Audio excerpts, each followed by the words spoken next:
चलिए बीजगणित के अंतर्गत बीजीय व्यंजकों का गुणा के बारे में हम चर्चा करते हैं।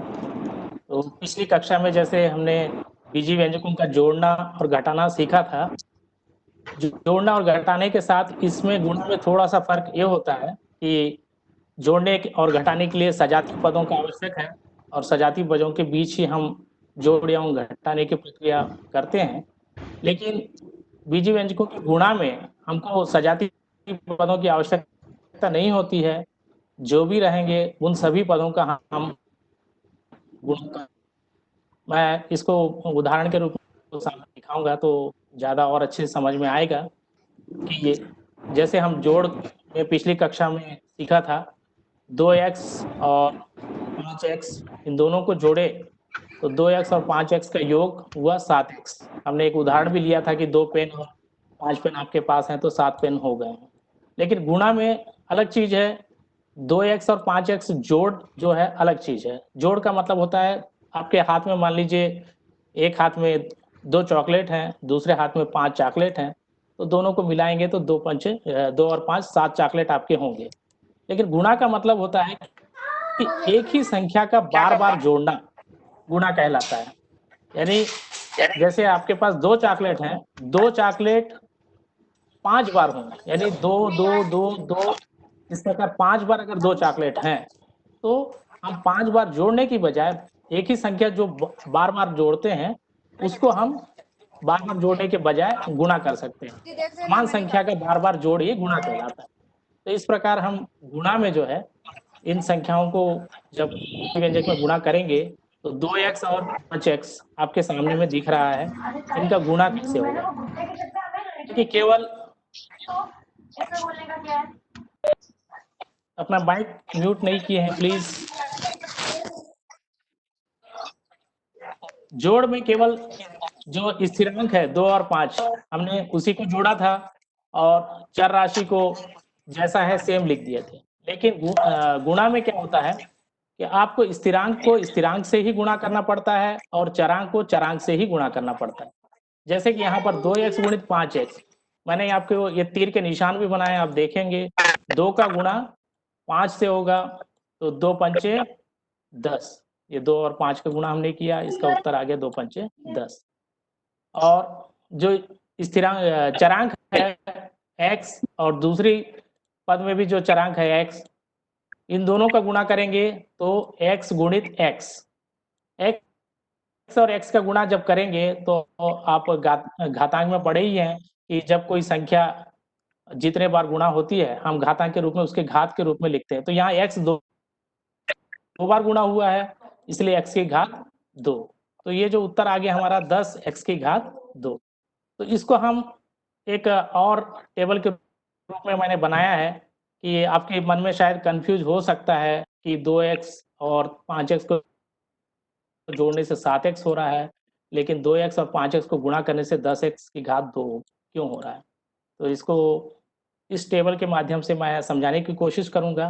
तो 2x गुणित 5x क्या चीज़ है? 2x गुणित 5x का मतलब है कि 2x 5x बार आया है। यानी सबसे पहले हम केवल एक पंक्ति पे नज़र रखें, तो 2x 1 बार, 2x 2 बार, 2x 3 बार, 2x 4 बार, 2x 5 बार। अगर 2x 5 बार आया इसका मतलब होगा 2x गुणित 5। लेकिन अगर 2x x बार आया है 5, 6, 7, 8, 9, 10 x जिसका मतलब अभी हमको वैल्यू मालूम नहीं है, तो 2x जो है अगर x बार आया, इसका मतलब हमारा इन सबको जोड़ने से जो योगफल आएगा 2x गुणित x। और ये पूरी पंक्ति का उत्तर हमारा हो जाएगा 2x गुणित x। अगर ऐसा ही पंक्ति एक से ज़्यादा बार हो, जैसे हमने यहाँ पर लिखा है एक पंक्ति, दो पंक्ति, अगर दो पंक्तियों का योग करेंगे तो 2x गुणित x कितने बार आया है? 2 बार। इसलिए इसका उत्तर हो जाएगा 2x गुणित x गुणित 2। अगर 2x की जो है प्लीज कोई इसको शेयर कर रहे हैं स्क्रीन को, सुनील सूर्यवंशी जी प्लीज शेयर ना करें। अगर 2x वाली जो पंक्ति है हमारी उसको अगर 3 बार लेंगे तो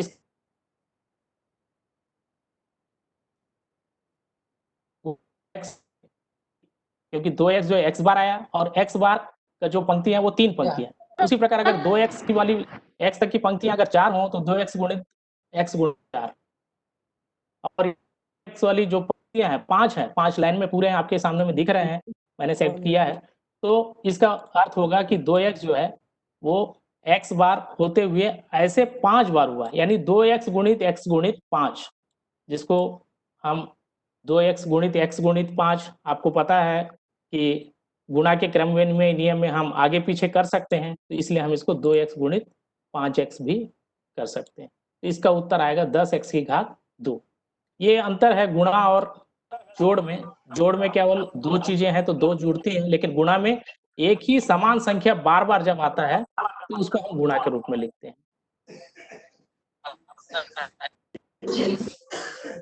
तो ये एक पदों का जो गुणा है इसको हम अच्छी तरह से समझे, क्योंकि बीजी व्यंजकों का गुणा कई लोगों को कठिन लगता है, लेकिन वास्तव में उतना कोई कठिन नहीं है। अगर हम एक पद का एक पद से गुणा सीख लें तो पूरे गुणनफल को हम आसानी से कर सकते हैं, चाहे वो कितने भी पद हो, द्विपद हो या त्रिपद हो या बहुपद हो, जितने भी पद रहे हम आसानी से सीख सकते हैं। इसका मूलभूत जानकारी यही रखना है कि हमको एक पद से एक पद का गुणा हमको अच्छी तरह से आना है।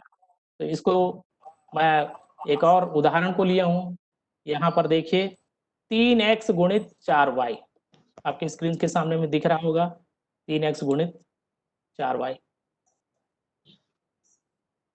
तो जैसे मैंने बताया कि स्थिरांक का गुणा स्थिरांक से ही होगा।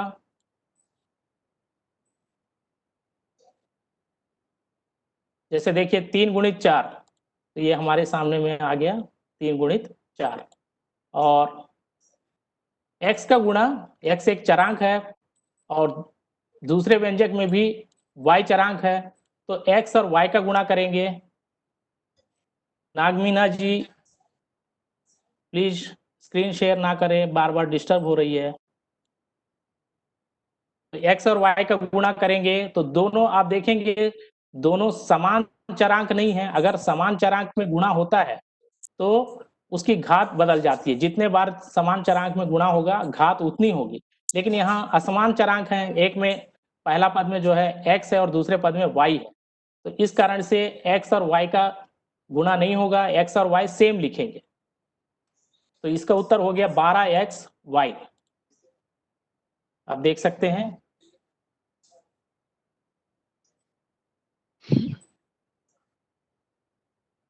यहाँ याद सिर्फ आपको ये रखना है कि चरांक का गुणा चरांक से हो और स्थिरांक का गुणा स्थिरांक से हो, यानी संख्या का संख्या से। जैसे 3 का गुणा 4 में किए, 3 चौक 12, और पहला पद में x है और दूसरा पद में y है, तो x और y का गुणा xy ही होगा, तो 12xy। इसको हम कुछ और उदाहरण लेकर के समझेंगे, आपको आसानी से समझ में आएगा ये।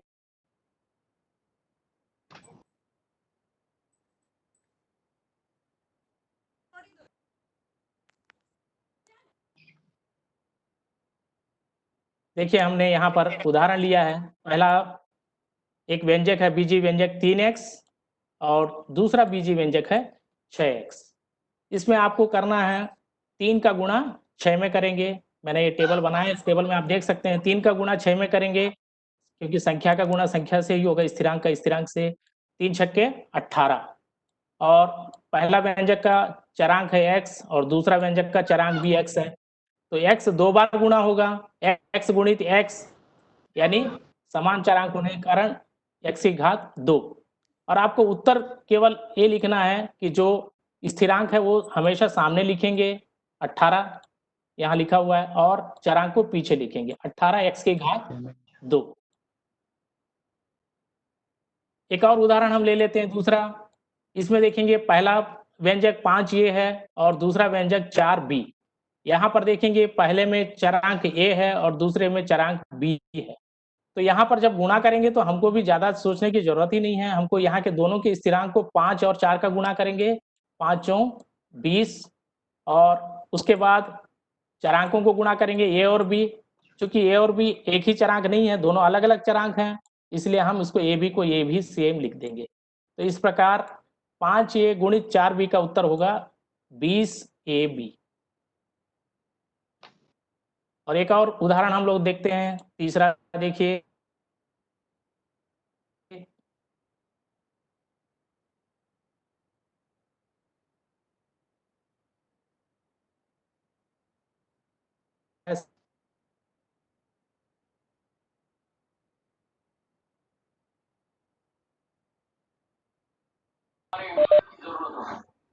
और ये भी हो सकता है कि झंझट के डर से उसका नाम नहीं बताया हो।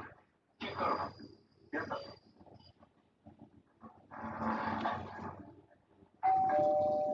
कौन है?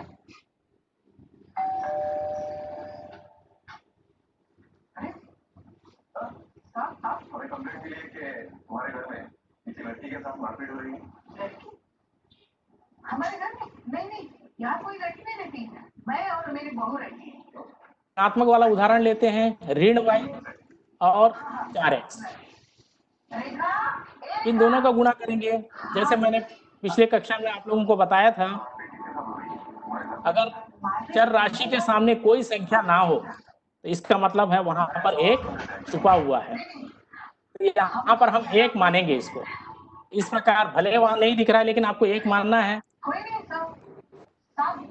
और उससे भी पहले है, अगर ऋण चिन्ह आपको दिख रहा है तो चिन्हों का गुणा पहले करना है हमको। तो यहाँ पर पहला व्यंजक में ऋण चिन्ह है और दूसरा व्यंजक में के सामने में कोई चिन्ह नहीं है, इसका मतलब है धन चिन्ह है। तो ऋण और धन का गुणा ऋण होता है। तो इस प्रकार हमारा जो उत्तर आएगा, सबसे पहले चिन्ह ऋण आएगा। शायद कोई अपना स्पीकर ऑन किए हैं, इको साउंड आ रही है। इसके पश्चात हम चिन्ह के सबसे पहले चिन्ह को कर लिया हमने, ऋण धन का गुणा ऋण हो गया। प्लीज माइक बंद करिए। रीना जी। उसके बाद जाएंगे हम यहाँ पर जो छुपा हुआ एक का गुणा 4 में किए तो 4 हमको लिखना नहीं है, केवल मैं यहाँ पर बताने के लिए किया हूँ। तो ये इसका उत्तर हो गया ऋण 4। और y और x का गुणा करेंगे तो आपको आएगा, दोनों अलग अलग चर राशियां हैं इसलिए हमको सेम लिखना है, कुछ नहीं करना इसको। तो yx हो गया। yx को हम उत्तर मैंने थोड़ा सा अलग लिखा है, यहाँ लाल रंग से किया हुआ है, आपको लग रहा होगा यहाँ पर yx है और जबकि हमने जब पूरा उत्तर एक साथ लिखा है तो xy लिखा। ऐसा क्यों? तो yx और xy दोनों सही है, कोई गलत नहीं है। आपको जैसे पिछली कक्षा में भी मैंने बताया कि गुणा में क्रम विनिमय नियम का पालन होता है।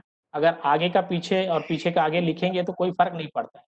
लेकिन गणित में हमें आदत बनाना पड़ेगा कि जो अल्फाबेटिकल है ABCD, इसमें जो पहले आते हैं उनको पहले लिखें और जो बाद में आते हैं उनको हम बाद में लिखें, क्योंकि आगे की कक्षाओं में कई जगह हमको ऐसा जरूरत पड़ता है, कहीं XY और कहीं YX लिखेगा।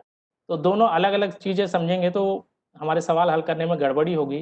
दोनों एक ही चीज होता है, इसलिए हमको आदत यहीं से बना लें कि जो अल्फाबेटिकल में पहले आता है उसको पहले लिखें और जो बाद में आता है बाद में। इसलिए मैंने YX को यहाँ पर XY लिखा, क्योंकि X पहले आता है ABCD में और Y बाद में आता है।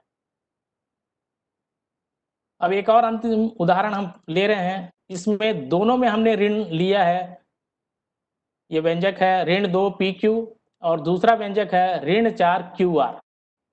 जैसे मैंने अभी इससे पहले वाले उदाहरण में आपको बताया, सबसे पहले आपको चिन्ह का गुणा चिन्ह से करना है। दोनों व्यंजक में ऋण है तो ऋण का गुणा धन होता है। तो यहाँ पर हमने धन लिखने की आवश्यकता नहीं है, हमको समझना है ये, क्योंकि ऋण चिन्ह को हम दर्शाते हैं और धन चिन्ह को दर्शाते नहीं है किसी संख्या के सामने में।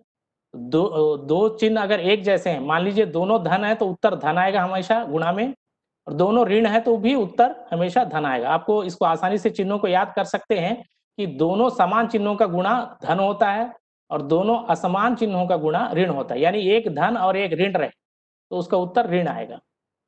यहाँ पर दोनों में ऋण है इसलिए हमारा जो उत्तर है वो धन आया। उसके बाद हम संख्या से गुणा, स्थिरांक का स्थिरांक से गुणा, तो 2 चौक 8, इस प्रकार इसका उत्तर धन 8 आया। अब हम चलते हैं चरांकों की ओर, PQ और QR का गुणा। तो P एक में है दूसरे में नहीं है इसलिए P सेम लिख दीजिए। Q इसमें भी है और इसमें भी है तो Q जो है 2 बार है तो इसका मतलब इसकी घात 2 हो गया, और r इसमें है, इसमें नहीं है। तो इस प्रकार ये पूरा मिलाकर r की घात 2 r होगा। मैं इसी में एक और थोड़ा सा परिवर्तन कर रहा हूँ, मान लीजिए। प्लीज सर माइक बंद करेंगे। वेंकटेश्वर राव सर, आपका माइक चालू है, प्लीज।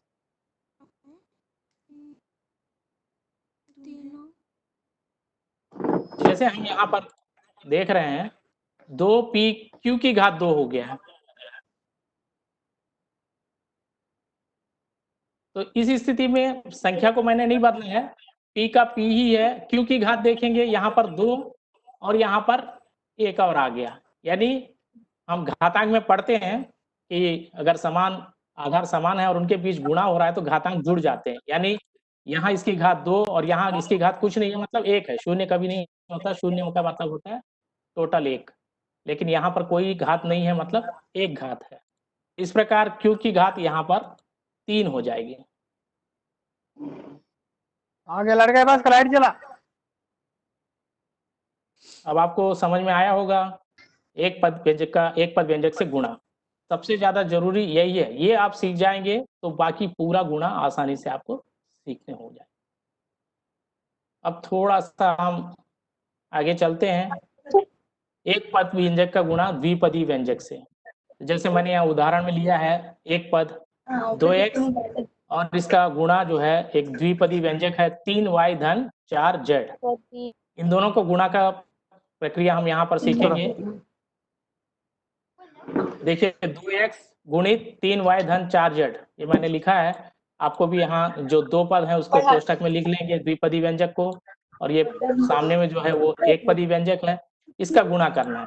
तो बिल्कुल सरल तरीका है, आपको यहाँ 2 देख करके घबराना नहीं है कैसे होगा क्या होगा। हालांकि ये वितरण नियम के अनुसार होता है, पर इसको हम एकदम शॉर्टकट से भी आपको यहाँ सीख सकते हैं कि हमेशा आप सामने वाला को देखिए और उसका जो कोष्टक है उसके एक के साथ गुणा करिए।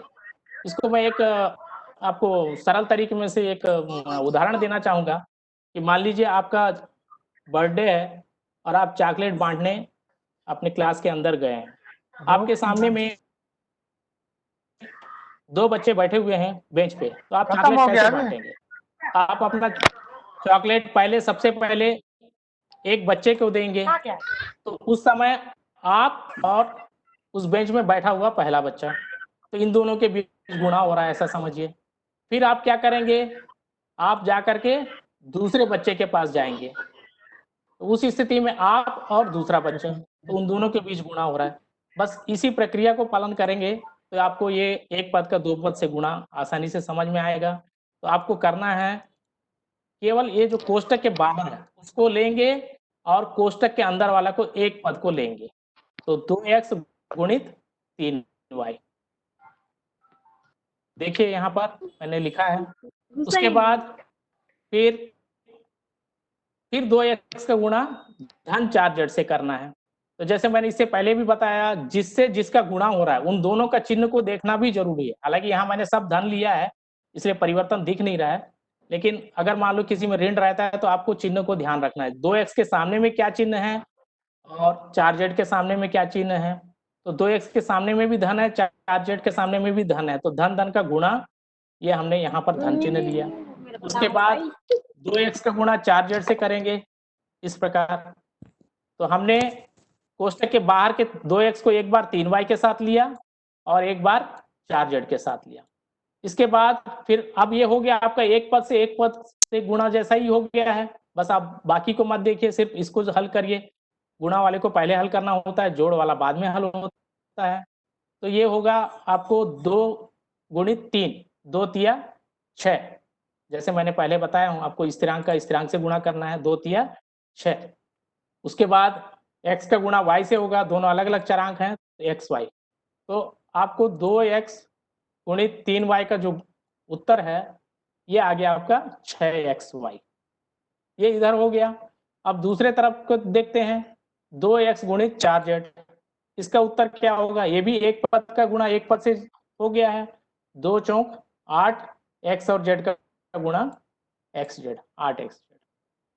इस प्रकार एक पद का गुणा दो पदी व्यंजक से भी आप बहुत ही आसानी से कर सकते हैं।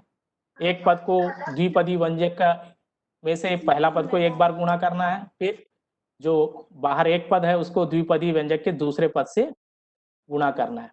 और गुणा करने के बाद कभी अगर दोनों में समान पद आते हैं, सजाती पद, जैसे हमने पिछले कक्षा में पढ़ा था, तो जोड़ेंगे और विजाती पद आएंगे तो वैसे ही छोड़ देंगे। तो यहाँ देखेंगे ये विजाती पद है, क्योंकि 6 के पीछे चरांक xy है और 8 के पीछे चरांक xz है, तो दोनों विजाती पद हैं, इसलिए इसका उत्तर यही रहेगा।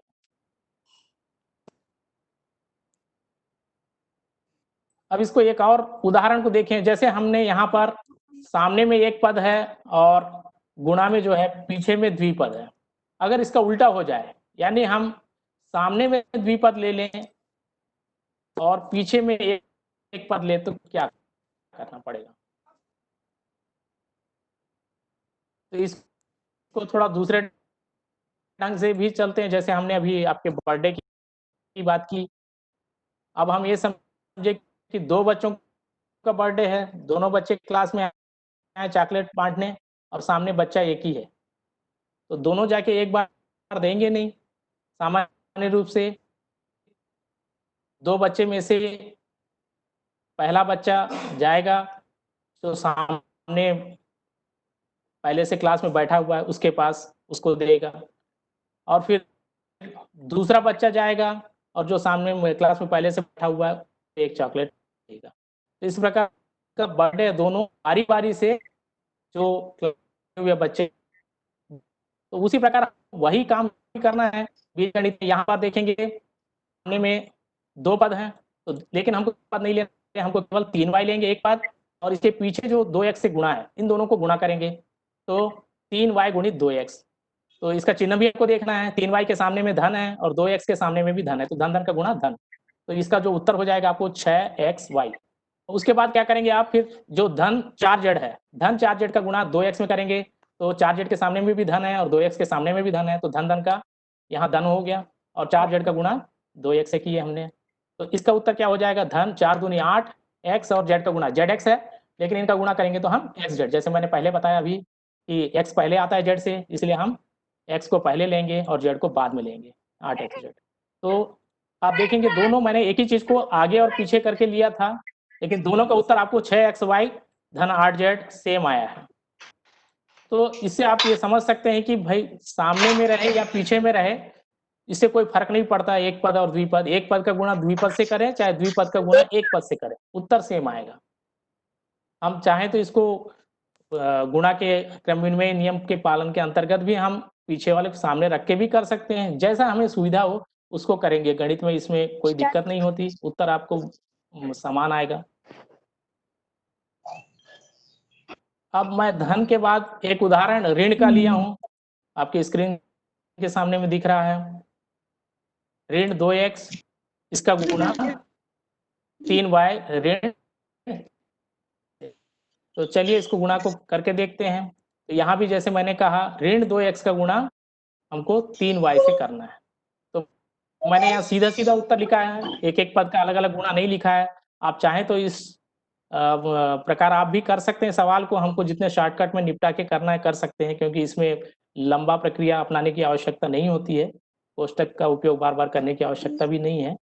तो जब इन दोनों का गुणा करेंगे तो 2x में ऋण है और 3y में धन है, तो ऋण धन का गुणा ऋण आ गया, और 2x का गुणा 3y यानी 2 तिया 6, और x और y का गुणा xy। इस प्रकार पहला पद का द्विपदी व्यंजक के पहले पद से गुणा हो गया। अब आगे बढ़ेंगे, फिर इसी ऋण 2x का गुणा ऋण 4z से करना है हमको, तो ऋण ऋण का हो गया धन, और 2 का गुणा जब 4 से करेंगे तो 4 दूनी 8, इसके बाद x का गुणा जब z से करेंगे तो xz।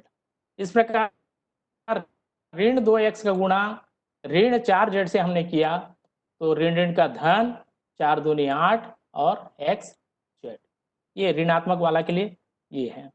इस चीज को आप ध्यान रखिएगा, चिन्ह बहुत जरूरी है। गणित में धन ऋण में बहुत ज्यादा अंतर हो जाता है, बिल्कुल दुगना परिवर्तन हो जाता है, इसलिए इस चिन्हों का ध्यान बिल्कुल रखना आवश्यक है। अब यदि आपको ये समझ में आ गया हो तो हम और आगे बढ़ें। एक पद का गुणा 2 पद से किए, अब हम एक पद का गुणा 3 पद से करके देखते हैं। तो साधारणतः बच्चे इसको देख करके घबरा जाते हैं कि बहुत बड़ा सवाल है। जैसे मैंने अभी बताया आपको, एक का गुणा एक से ही एक पद का गुणा एक पद से करना अगर आपको आ गया तो फिर आप आसानी से कोई भी सवाल चाहे कितने भी बड़े पद हों आप आसानी से कर सकते हैं। जैसे हम एक क्रिकेट का भी उदाहरण ले सकते हैं कि जब बैटिंग करता है तो एक ही बॉलर रहता है, एक ही बैट्समैन रहता है, एक बॉलर ही एक बैट्समैन को बॉल फेंकता है। एक बॉलर 2 बैट्समैन को एक साथ नहीं फेंकता, या फिर एक बॉलर 2 बैट्समैन को नहीं फेंकता, या 2 बॉलर 1 बैट्समैन को भी बॉल नहीं फेंकते, एक के बाद ही एक होता है। तो वही चीज़ हमको यहाँ समझना है कि चाहे कितने भी रहें पद, हमको एक से एक का गुणा करना ही आना चाहिए। जैसे यहाँ सामने में हमारा एक पदी व्यंजक है 3a और पीछे में 3 पदी व्यंजक है त्रिपद वाला 2a धन 4b ऋण 5c।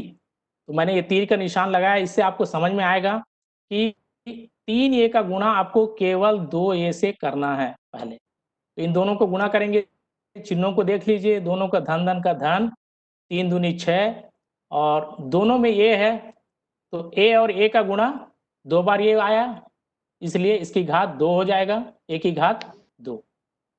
अगले में फिर से आपको 3a से ही गुणा करना है। अब 2a नहीं लेंगे, अब लेंगे हम धन 4b। 2a का काम खत्म हो गया, तो 3a का गुणा जब धन 4b से करेंगे तो धन धन का धन, और 3 का गुणा जब 4 से करेंगे तो 3 चौं 12, 3 में a है चर और 4 में b है, तो दोनों अलग अलग चर हैं, इसलिए इसका उत्तर धन 12ab होगा।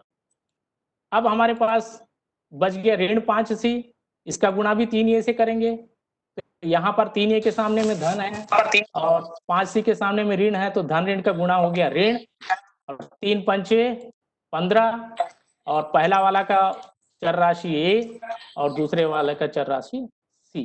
इस प्रकार ऋण 15ac। तो ये इस पूरे का गुणा आप एक एक पद के हिसाब से कर लिए तो आसानी से उत्तर आ जाता है। तो इसका उत्तर आ गया 6a की घात 2 धन 12ab ऋण 15ac। तो चाचा मैं ये हो गया एक पद का गुणा एक पद से, एक पद का गुणा 2 पद से और एक पद का गुणा 3 पद से। इसके ज्यादा भी होगा तो आप जो रहेगा अगला वाला में आप 3a का गुणा उससे कर लीजिएगा। इस प्रकार चाहे वो 10 पद भी क्यों ना हो, एक एक करके करेंगे तो आपका सवाल बहुत ही आसानी से हल हो जाएगा। अब थोड़ा एक और उदाहरण लेते हैं जिसमें द्विपद के व्यंजकों का गुणा द्विपदी व्यंजकों से, यानी सामने में भी 2 पद हैं और गुणा के बाद पीछे भी 2 पद हैं। मैंने इसको ABCD के माध्यम से पहले समझाया है, इसको समझते हैं, फिर उसके बाद हम उदाहरण लेकर के इसको और भी अच्छी तरह से हम समझ सकते हैं। तो जैसे पहला पद में a धन b और दूसरा पद में c धन d, यानी पहले में भी 2 पद हैं, दूसरे में भी 2 पद हैं। तो जैसे मैंने अभी आपको बताया था उसी फार्मूला को हमको करने के लिए बस इसमें से आपको एक चीज याद रखना है कि पहले a लेंगे और c धन d पूरा का पूरा आप ले लीजिए। मैंने सेलेक्ट किया है, आपको दिख रहा होगा। पहले हम केवल a लेंगे, 2 पदों में से सिर्फ a को लिया और पीछे c धन d पूरे को पूरा ले लिया। उसके बाद फिर धन b को लिया और इसके साथ भी c धन d को पूरा ले लिया।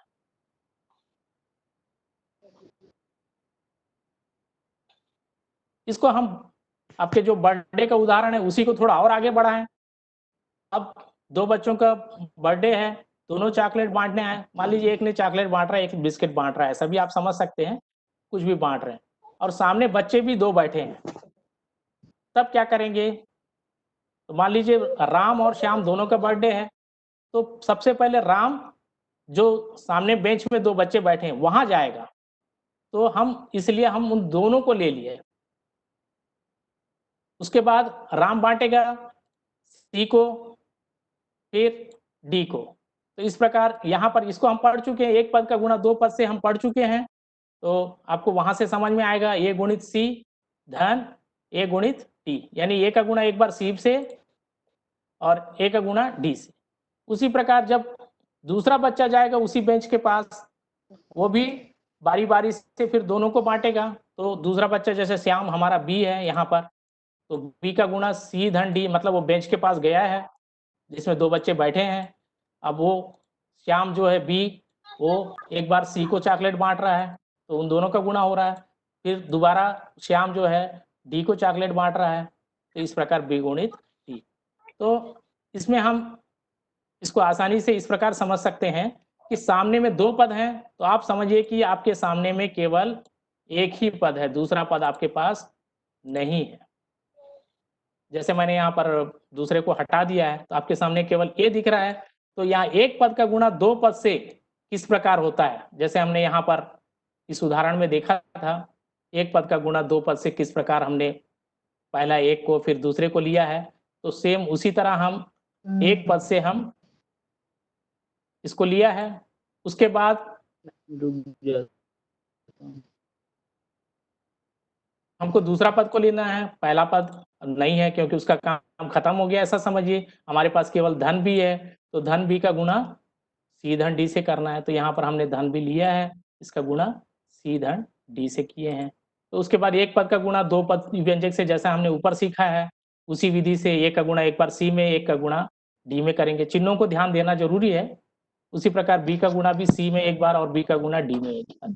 इसको हम एक उदाहरण लेकर के भी हल करते हैं।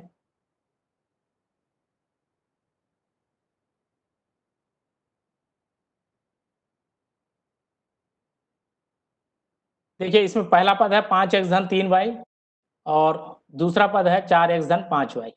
तो दोनों में दो दो पद हैं। आपको पद की संख्या भी मैंने पिछले कक्षा में बताया था, बीच में जहां से धन और ऋण रहते हैं चिन्ह, वहां से पद अलग होता है। जोड़ घटाने में पद अलग नहीं होता। मैंने रेल के गाड़ियों का भी आपको उदाहरण दिया था, डब्बे जो है जुड़े रहते हैं बीच में, तो उसी प्रकार धन और ऋण से पद अलग होते हैं।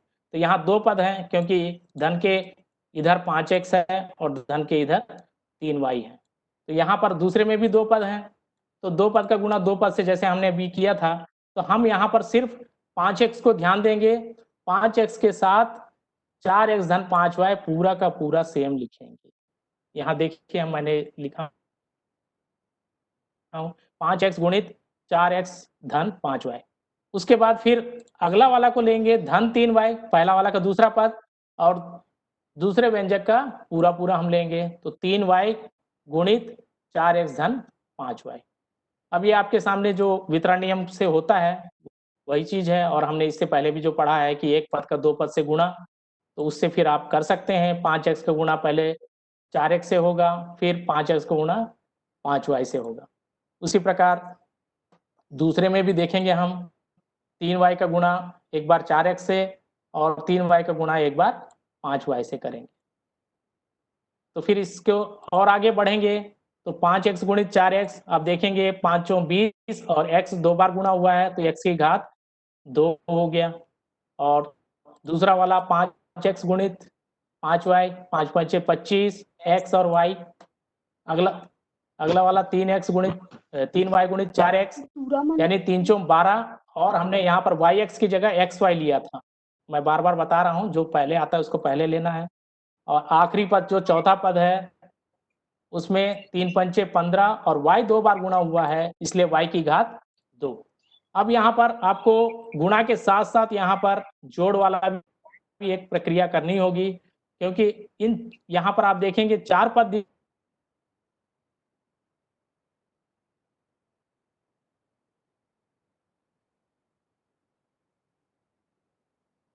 और धन 12 xy, तो दोनों के पीछे चरांक बिल्कुल सेम xy है।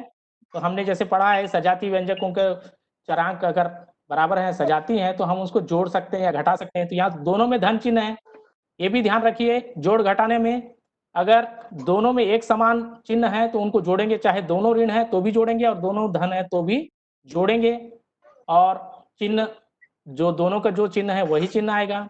और अगर दोनों में असमान चिन्ह है, यानी एक में धन और एक में ऋण है, उस स्थिति में हम बड़ी संख्या में से छोटी संख्या को घटा देंगे और बड़ी संख्या का जो चिन्ह होगा उत्तर के सामने में वही चिन्ह लगाएंगे। यानी अगर बड़ी संख्या में ऋण चिन्ह है तो उत्तर में भी ऋण आएगा, और बड़ी संख्या में धन चिन्ह है तो उत्तर में भी धन आएगा। हालांकि यहाँ दोनों में धन है इसलिए हमने जोड़ दिया। 25 और 12 को जोड़ने से धन 37xy, और 20xy की घात जो है 20x की घात 2, ये विजातीय पद है इसलिए वैसे ही ये रह गया, और 15y की घात 2 भी विजातीय पद है तो ये भी वैसे ही रह गया। तो कुल मिलाकर इसका उत्तर 20x की घात 2 धन 37xy धन 15y की घात 2। इस प्रकार ये अब ये आगे हल नहीं होगा, यहाँ पर इतना ही हमको गुणनफल प्राप्त हो चुका है, सजातीय पद अब नहीं है। तो इस उदाहरण से आप अच्छी तरह समझ गए होंगे कि दो पदों का गुणा दो पद से किस प्रकार कर सकते हैं। एक और उदाहरण हम लेते हैं, दो पद का गुणा तीन पद से। सामने में दो पद हैं और पीछे में देखेंगे आप तीन पद हैं। तो जैसे मैंने अभी बताया, सेम उसी फार्मूले को आपको लेके चलना है कि पहला वाला का एक पद ले लीजिए, जैसे यहाँ पर पहला वाला का 2x हमने ले लिया, और दूसरा व्यंजक को पूरा का पूरा सेम लिख देना, 2x गुणित 4x धन 5y धन 6z, जैसा लिखा हुआ है सेम मैंने लिख दिया है। उसके बाद यहाँ पर धन है, मान लीजिए अगर कोष्टक के बाहर कोई चिन्ह है तो उस चिन्ह के साथ भी कोष्टक के अंदर वालों के चिन्ह का गुणा होगा। इसको हम जो है पूर्णांकों के नियम में हम पढ़ सकते हैं चिन्हों का, या फिर कोष्टकों के प्रयोग में भी हम इसको पढ़ सकते हैं। तो यहाँ पर जैसे दूसरा पद है धन 3y, तो धन 3y के साथ भी हम द्वितीय व्यंजक जिसमें तीन पद हैं उसको भी पूरा लेंगे, 3y गुणित 4x धन 5y धन 6z। ये आ गया। ये ऐसा हो गया कि एक पद का गुणा तीन पद से, जैसा इससे पहले हम इसको हल कर चुके हैं। इसमें भी आपको क्या करना है, अब 2x को लेकर के एक बार 4x से गुणा, फिर 2x को लेकर के एक बार 5y से गुणा, फिर 2x को लेकर के एक बार 6z से गुणा। यहाँ आप देख सकते हैं वही चीज आया, 2x गुणित 4x धन 2x गुणित 5y धन 2x गुणित 6z। चिन्ह को भी ध्यान दीजिएगा, यहाँ सब धन है इसलिए मैं इसका ज्यादा बता नहीं रहा हूँ, लेकिन जहां भी अगर ऋण चिन्ह भी आता है तो उसको जरूर ध्यान दीजिए कि चिन्ह दो संख्या जिससे जिसका गुणा कर रहे हैं दोनों के चिन्हों का गुणनफल क्या होगा उसको भी लिखना जरूरी है। अब पीछे जो है धन 3y का गुणा 4x धन 5y धन 6z से हो रहा है, तो यहाँ भी वही है, आपको केवल 3y को आपको लेना है एक बार, 3y को लेके 3y को गुणा एक बार 4x से करेंगे, जैसे हमने यहाँ नीचे किया है। जगह खाली नहीं था इस कारण मैं नीचे लिख दिया इसको। फिर 3x का गुणा 3y का गुणा धन 5y से करेंगे, उसके बाद 3y का गुणा धन 6z से करेंगे। ये हो गया। अब आपके सामने सब कुछ एक पद का गुणा एक पद से जैसे हो गए। देखिए यहाँ पर ये अलग पद है, ये अलग पद है, ये अलग, इस प्रकार पूरे आपके सामने में 6 पद दिखाई दे रहे हैं। मैंने आपको बताया था, याद होगा, केवल धन या ऋण से पद अलग होते हैं, गुणा या भाग के चिन्ह से पद अलग नहीं होते हैं। तो यहाँ पर पूरे 6 पद हो गए हैं, 6 पदों को हल कर लीजिए आप। तो पहला पद 2x गुणित 4x, इसका उत्तर हो जाएगा 8x की घात 2। दूसरा है 2x गुणित 5y, यानी 2 पंचे 10, और x और y अलग अलग चर राशियां हैं इसलिए xy। तीसरा जो है 2x गुणित 6z, तो इसका मतलब 2 गुणित 6, 2 छक्के 12, और x और z का गुणा xz। अगले हम जाएंगे धन 3y का गुणा 4x से हो रहा है, तो 3 चौक 12, x और y का गुणा xy।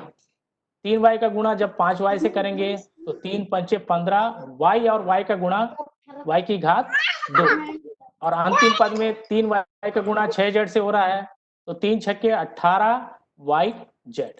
ये सब कुछ 6 पदों का जो है उत्तर हमारे सामने 6 पद के रूप में ही आएगा। ये आ गया है। अब इन 6 पदों में से हमको फिर से देखना है कि क्या कोई सजातीय पद है क्या। अगर सजातीय पद हैं तो उनको जोड़ घटाने की क्रिया करनी पड़ेगी। आप ध्यान देंगे यहाँ पर x की घात 2 है, लेकिन बाकी में कहीं भी x की घात 2 आपको दिखाई नहीं दे रहा है, तो ये सेम उसको लिख देंगे हम। दूसरा में देखेंगे 10xy, क्या किसी के पीछे xy सेम है क्या। आप देखेंगे यहाँ 12xy दिख रहा है और कहीं नहीं है। इसका मतलब 10xy और 12xy दोनों सजातीय पद हैं, तो दोनों में धन चिन्ह है, इसलिए दोनों को जोड़ देंगे एक समान चिन्ह होने के कारण। 10 और 12 22 हो गया, 22xy हो जाएगा। इसके बाद अगला हम देखेंगे, यहाँ 12xz है, लेकिन और कहीं पर xz है क्या? नहीं है, तो हमने यहाँ पर 12xz को सेम लिख दिया है। उसी प्रकार आगे बढ़ेंगे, 15y की घात 2, तो y की घात 2 भी हमको कहीं नहीं है, इसलिए 15y की घात 2 भी हमने सेम लिखा। और आखिरी में 18yz है, yz भी किसी का चरांक नहीं है, तो हमने 18yz को भी लिखा है। मैंने ये दूसरा और तीसरे ये दोनों लाइन में आपको थोड़ा सा अंतर लग रहा होगा। इस लाइन में मैंने कुछ ज़्यादा परिवर्तन नहीं किया है, सबको सेम लिखा है। केवल अंतिम दोनों 15y की घात 2 धन 18yz को मैंने दोनों अलग अलग टाइप के किया है, इसको सामने लिखा और y की घात 2 को अंत में रखा है। इससे कोई फर्क नहीं पड़ता है, हालांकि हम बीजगणित के सूत्र वगैरह में जब हल करेंगे तो वहाँ पर हम ऐसा करते हैं कि एक चर राशि का घात 2 को सामने और दूसरे चर राशि की घात 2 को अंत में रखते हैं। ऐसा कोई जरूरी नहीं है, नियम नहीं है कि आपको वही रखना है, हम एक मेथड फॉलो करके चलते हैं, उस हिसाब से हमने यहाँ रखा है। लेकिन मेन चीज यहाँ पर आपको केवल देखना है कि कौन कौन से सजातीय पद हैं, सजातीय पदों को जोड़ घटाना करना पड़ेगा। इस कारण से यहाँ पर धन 10xy और 12xy दोनों मिलके 22xy हो गए। तो ऊपर में देखेंगे आपके 6 पद थे और यहाँ आकर के ये 5 पद बन गए। अब इसमें कोई भी सजातीय पद नहीं है, इसलिए अब इसके आगे हम हल नहीं करेंगे। मुझे लगता है कि आपको यहाँ तक कुछ समझ में आ गया होगा। तो हम कुछ प्रश्न को रखे हैं आपके स्क्रीन के समक्ष, यदि इसका उत्तर देना चाहें तो आप लोग अपना माइक ऑन करके कर सकते हैं। 4 4ac का गुणनफल 4ac 4ac बहुत बढ़िया। ऋण 10 h स्क्वायर। नहीं, पहला जी सर। आप बता सकते हैं? जी सर। हाँ, कैसे आपने किया कि 4a और c का गुणा का उत्तर 4ac आया? किंतु सर दोनों अलग अलग है, उसका एक चर एक अचर है। हाँ, इसलिए दोनों सेम उतर जाएगा। यहाँ पर 4 है और पहला पद में जो है 4 स्थिरांक है और दूसरा पद में c के सामने कुछ नहीं है, यानी एक छुपा हुआ है। एक है, यस सर, तो उसका गुणा होगा तो उतना ही आएगा जी। 4 एकम 4 हो जाएगा, इसका उत्तर जो है। हाँ, और a और 4ac c का गुणा ac है ना, वैसे उतर जाएगा। हाँ, वैसे उतर जाएगा सेम। इसका उत्तर हो गया 4ac। बिल्कुल बढ़िया, सही। ऋण 10 h स्क्वायर, ऋण 10 h स्क्वायर, ऋण 10 h स्क्वायर जी, कैसे आया? ऋण 10 h स्क्वायर सर, उसमें ऋण और इस प्रकार में उत्तर बता सकते हैं आप? 2 5 का गुणा हो गया है, ऋण स्वयं उतर गया है और h का गुणा करने पर उस पर स्क्वायर लग गया है, 2 बार गुणा हो रहा है। बिल्कुल ठीक, लेकिन इसमें हम उतर गया है वाला शब्द का उपयोग ना करें। और अगर हम यहाँ पर ऋण और 5 के सामने में कोई चिन्ह नहीं है, अर्थात धन, ऋण प्लस ऋण होता है, ऋण होता है। ऋण और धन का गुणा, बिल्कुल सही। ऋण और धन का गुणा ऋण और 2 का गुणा हाँ, संख्या का गुणा संख्या से ही करेंगे। 5 दूना 10, 2 पंचे हाँ, 10 और h समान चर राशि है, तो हाँ, इसलिए स्क्वायर हो जाएगा, ये h स्क्वायर। चलिए, अगर मान लीजिए यहाँ पर अब 3 है और हाँ, यहाँ h की घात 2 है, तो अब इसका उत्तर आप बता सकते हैं? जी सर। 2 ऋण 10 h पे 5 स्क्वायर। स्क्वायर नहीं बोलते हैं, स्क्वायर का मतलब होता है 2 घात, है ना? जी सर, h पे 5, h का 5 घात, h का 5 घात 5, हाँ, h की घात 5, हाँ 5। हाँ, मैं बताना चाहूंगा, जो बच्चे अगर कंफ्यूज हो रहे हैं, तो यहाँ पर ऋण है और दूसरे में धन, तो ऋण धन का गुणा ऋण हो गया। ऋण होता है। देखिए 2 पंचे 10 और यहाँ भी h है और यहाँ भी h है, तो समान चर राशियां हैं तो घातांक जुड़ जाएंगे, यानी यहाँ पर हाँ। घात और यहाँ पर 2 घात है। तो इस प्रकार इसका उत्तर हाँ हो तो जाएगा ऋण h का घात 5। h की घात 5 बिल्कुल सही उत्तर है। आप कौन उत्तर दे रहे हैं बेटा? आप अपना नाम बताएंगे? शिवम कुमार। शिवम कुमार। शिवम कुमार जी हैं, यहाँ से हैं, मेरे ख्याल से सरोज दुबे सर के स्टूडेंट है शिवम। जी सर। बिल्कुल बेटा, मैं चलिए। सब क्लासों को देखते रहता हूँ, शिवम जो है अच्छा उत्साह से भाग लेते हैं प्रश्नोत्तरी में। बिल्कुल सर इसका तीसरा का होगा 4। मैंने तो नहीं पता है, मम्मी लोग तो आएंगे। 12 m n square. 4 3 12 m n का घात। एन की घात 2। एन का घात 2। हाँ बिल्कुल सही। 4 3 12। सबसे पहले हमको देना ऋण है का गुणा होगा। हाँ ऋण का गुणा क्या होगा? गुणा प्लस। गुड। ऋण का गुणा धन हो जाएगा। सबसे पहले चिन्ह देखेंगे, फिर उसके बाद हम फिर संख्या का गुणा अंक का गुणा करेंगे। संख्या। हाँ 3 12। के बाद यहाँ पर चर राशि m है, लेकिन दूसरे में m नहीं है, इसलिए m लिख देंगे सेम। और n का घात 2। हाँ दोनों में n है। n का गुणा n का घात 2 मतलब यहाँ कुछ नहीं है, मतलब n की घात 1 है और यहाँ भी n की घात दूसरे में भी 1 है, तो n की घात 1 और 1 2। तो इस प्रकार इसका उत्तर धन 12 m n की घात 2। बहुत बढ़िया बेटा शिवम, आपने अच्छा उत्तर दिया है। तो और कुछ पूछना है तो सर समय सीमा का ध्यान रखेंगे। बहुत बेहतर क्लास रही, हेलो। अच्छे से चल रहा है। प्लीज किसी को पूछना है तो अगले 2 मिनट का समय दीजिए सर। जी पूछिए बेटा। प्रसाद सर पूछ सकते हैं। कोई डाउट हो तो पूछना हो तो 2 मिनट के अंदर पूछ लीजिए। कृपया बाकी लोग म्यूट करेंगे, जिनको पूछना हो तो प्लीज वो अपना माइक ऑन करके पूछ ले। थोड़ा ज्यादा समय नहीं है, जल्दी पूछेंगे। हेलो। हाँ हाँ मैं प्रसाद जी से कुछ पूछ सकता हूँ क्या? मैं सरोज दुबे बोल रहा हूँ। हाँ सर, बिल्कुल बिल्कुल पूछिए सर। बोलिए सर। प्रसाद जी नमस्कार। नमस्कार। आपने एक तरह से समझना चाहिए, जो बच्चे इसमें ज़्यादा इंटरेस्ट नहीं लेते हैं, कठिन ही है ये टॉपिक। इतने अच्छे से एक्सप्लेन किया, मैं तो बिल्कुल हैरान हूँ और बहुत मज़ा आया, और धन्यवाद बच्चों सर। को भी बहुत मज़ा आया होगा। और जैसा आपने एग्जाम्पल दिया चॉकलेट वाला, जी एकदम शानदार था सर, वो बहुत मज़ा आया। हाँ सर, बहुत धन्यवाद आपका। धन्यवाद। Thank you. जी वास्तव में अपन क्लास में इसको दिखाएंगे तो और भी अच्छा रहेगा। यहाँ पर तो खैर प्रैक्टिकली नहीं कर सकते, सिर्फ बोल के कर सकते। जी ठीक सर, ठीक। धन्यवाद सर। और कोई पूछना चाहेंगे कुछ?